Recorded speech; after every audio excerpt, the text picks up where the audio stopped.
Act 4. A shovelful of earth and a grave. How mental karma transforms circumstances. When my great-grandfather passed away, gravediggers acted carelessly and dug one extra shovelful beyond the dimensions prescribed by the geomancer. This act of disrespect and disharmony planted an obstructive karmic seed in the family's collective field.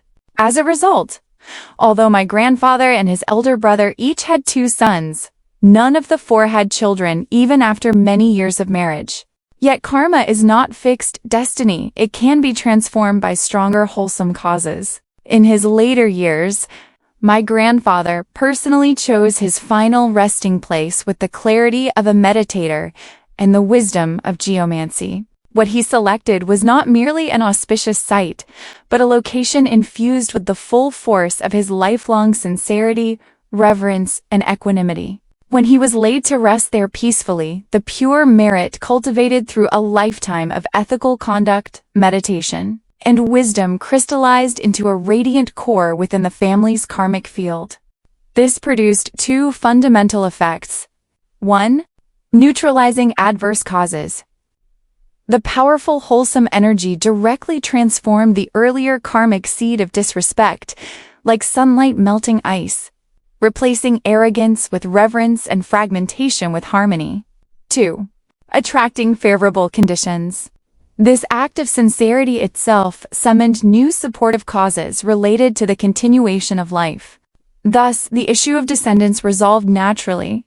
This was not mystical feng shui, but a vivid demonstration of the Buddhist truth that environmental conditions follow the transformation of the mind.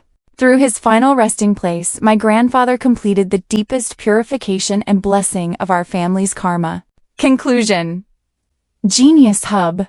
A clear light passed on in the present world. I grew up surrounded by these stories. They were never mythologized, only spoken of as things that happened. It was only after witnessing modern society's flood of information, anxiety of choice, and loss of meaning that I fully recognized their value. Genius Hub does not invent new teachings. It is a modern continuation of a clear path, tested across a century of real life.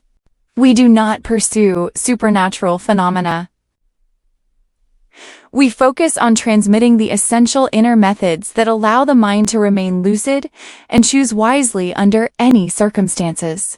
A key for all who are seeking. If you feel lost, begin here, now with these 3 simple steps. 1.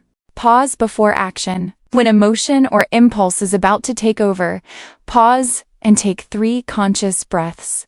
This is the beginning of ethical restraint and the foundation of concentration. 2. Illuminate decisions with 3 questions. Does this thought or action arise from greed, anger, and delusion, or from compassion and wisdom? Does it harm myself or others? Does it plant seeds of suffering or seeds of peace? 3. Establish right livelihood in daily life. In your work, follow my grandfather's original intention in the tea trade, create real value, and uphold sincere trust. This is the most grounded and noble form of worldly practice, the foundation of indestructible merit and wisdom. True transmission does not give you ready-made answers. It hands you a lamp with which you can illuminate your own path. That lamp's light does not come from outside. It has always been within you, waiting to be lit by ethics as its oil, concentration as its wick, and wisdom as its flame. The road always extends beneath your feet. The light is always complete within your heart.